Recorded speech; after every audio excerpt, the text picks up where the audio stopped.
How does it feel when you study all day, but still that friend of yours scores more marks than you? The same friend who studies 10 times less than you? You spent hours making perfect notes while all your friends were outside playing. They say hard work pays off. But the reality is, along with hard work, smart work is also necessary. In today's video, I'm going to tell you 11 study techniques. Techniques that, if used correctly, will help you score in 3 hours of study what others can't achieve in 10 hours. The ninth method is the best one. It will help you memorize any chapter from start to finish effectively and with minimal time and effort. So make sure you watch the video at least until then. Number 1. The game of time. Suppose two students study for 6 hours in a day. Both study for equal time, yet their marks are drastically different. Student B scores much higher than student A. Why? A small difference in study methods.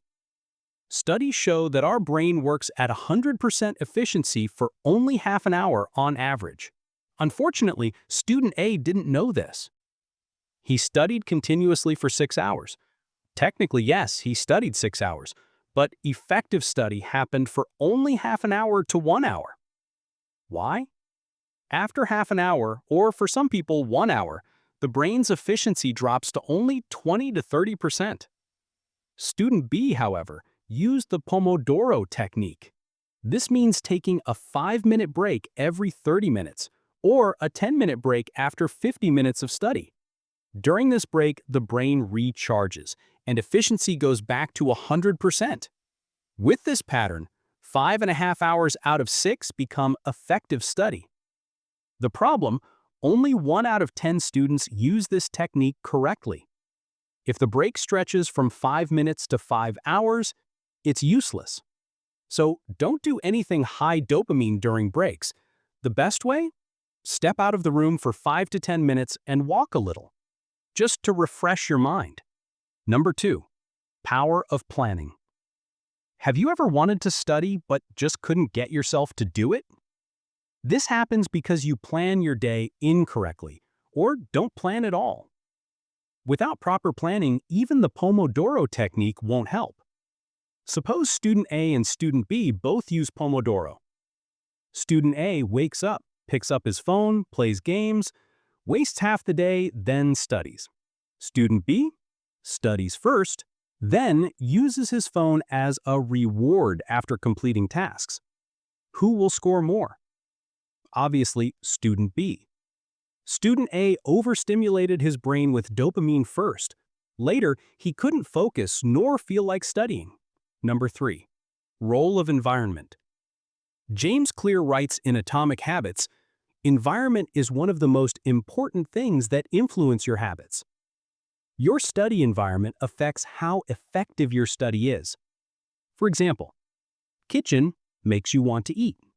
Bed makes you want to sleep. Party makes you want to dance. Similarly, sitting in a library or at a dedicated study table makes you want to study. Your subconscious brain cues habits from the environment. So, train your brain. Always study at your study table when studying. Point is, you need a separate place for studying. Don't study, eat, and scroll your phone at the same spot. Number 4. Fact versus concept. Some concepts stick for years. Some things never stick, no matter how hard you try. To memorize anything, you must know, is it a fact or a concept? Example, when did World War II happen? Some remember, some don't, because it's a fact. But if you understand the full concept, how, why, and who started it, the fact becomes easy to remember. Example, after World War I, the Treaty of Versailles was signed on June 28, 1919. It punished Germany so much that their economy collapsed. Then a young extremist, Adolf Hitler, took charge. He attacked Poland. This attack started World War II from 1939 to 1945. If you understood the concept, you'll always remember 1939. Facts are meaningless without concepts. Facts become meaningful only when you understand the concept. Number 5. How to learn concepts. Most students study with superficial thinking, which is why they forget quickly. Example, Group A asked, how many vowels are in the word elephant? They only thought about letters, not meaning. Group B asked, which is bigger, an elephant or a dog? They visualized the object, understood the meaning. Later, when asked to recall, Group A remembered 5 out of 30 words. Group B remembered 10. Lesson: understand concepts. Don't just memorize. Number 6. Fake memory. To memorize anything, recollection is key. Recognition tricks you into thinking you remember, but you don't. When reading or revising notes, you might feel you know everything. Close the notebook, and it's blank. Why? Your brain recognized it, but didn't store it. To store information in long-term memory, use recollection, not recognition. Number 7. Active learning. We were all taught rote memorization in school, but it's ineffective. To remember long-term, use active recall. Instead of just recognizing, retrieve the information from your brain. After reading a concept, recall it in your mind. Do this after revision in lectures. If done right, you'll remember it in exams. Number 8. How sleep helps. Even with the best techniques, if your sleep is poor, it's wasted. Most students underestimate sleep, but it's essential for storing information permanently. Reading today goes into temporary memory. Sleep 7 to 8 hours moves to permanent memory. REM sleep, which starts about 1.5 hours after sleep, is key. Good study, good sleep, equals success. Number 9. Feynman Technique. Understanding concepts is crucial. But how do you understand them? Use the Feynman Technique.